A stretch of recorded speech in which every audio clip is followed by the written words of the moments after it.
If you sell a slave, now one would say slavery is banned. I said, yes, it's banned, but slavery was there, and slavery is not something that Muslims should be ashamed of, because people think that, oh, Islam promotes slavery. Does Islam promote slavery? There is only one means of having slavery, and that is through capturing of prisoners of war. If I go to Burma, where they're very poor, or Somalia, and someone comes to me and says, do you want to buy my son or my daughter? He is 7 years of age, 9 years of age. I'll sell him for $150. And he can become your slave. That's cheap. I'll buy him. Take two. Says, oh, you get one free. So is this halal? Definitely not. This is a free man, a free child. I cannot buy. The only means of slavery in Islam is through prisoners of wars, non-Muslims, disbelievers. So if someone attacks my country, I, with the army, defend my country, and we get prisoners of wars. What do we do with them? Send them to Guantanamo.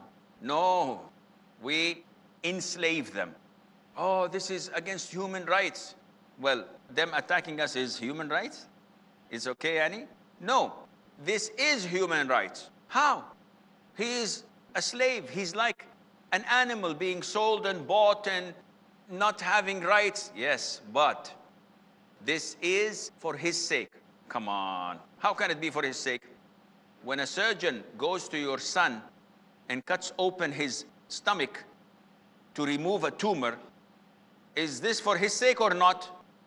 Definitely, he's bleeding, he's in pain. Yes, but this is for his sake. Likewise, this disbeliever who was an enemy of Islam, I can execute him and get it over with.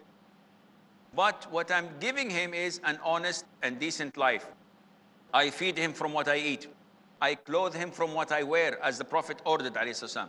Not only that, the Prophet, alayhi salam, in the Quran and in the Sunnah, whatever you do, expiation, free a slave. So if I have intercourse with my wife during the month of Ramadan while fasting, this is a sin. It invalidates my fasting. What to do?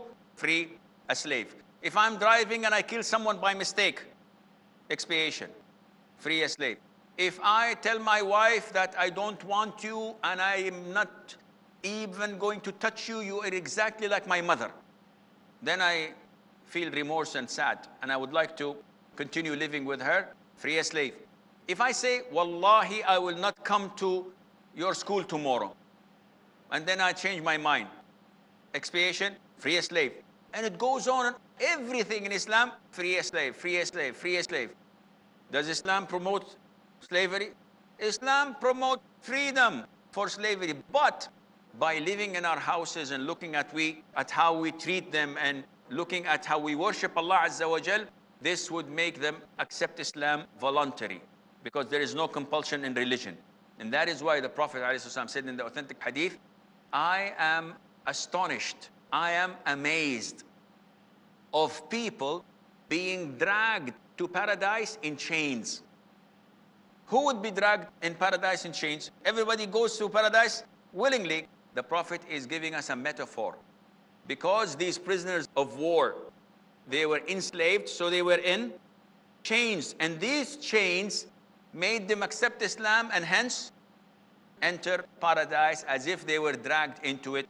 So, this is not our topic, but you have to clarify things, because when people talk to you about Islam and you don't know the beauty of the religion, you will feel inferior, you will feel weak. So, yes, oh, I'm sorry, yes, Islam promotes slavery. No, it's not like this. And always turn the tables on their heads. Not physically, but so that they would say, oh, a terrorist, he's putting the tables on our head now, we have wounds, we're dying.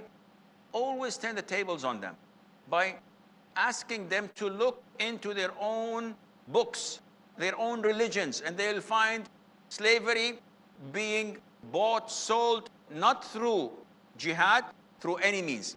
As long as you can capture someone and sell it, then this is permissible. In Islam, alhamdulillah, it is the greatest religion, and if you study it, you know why. So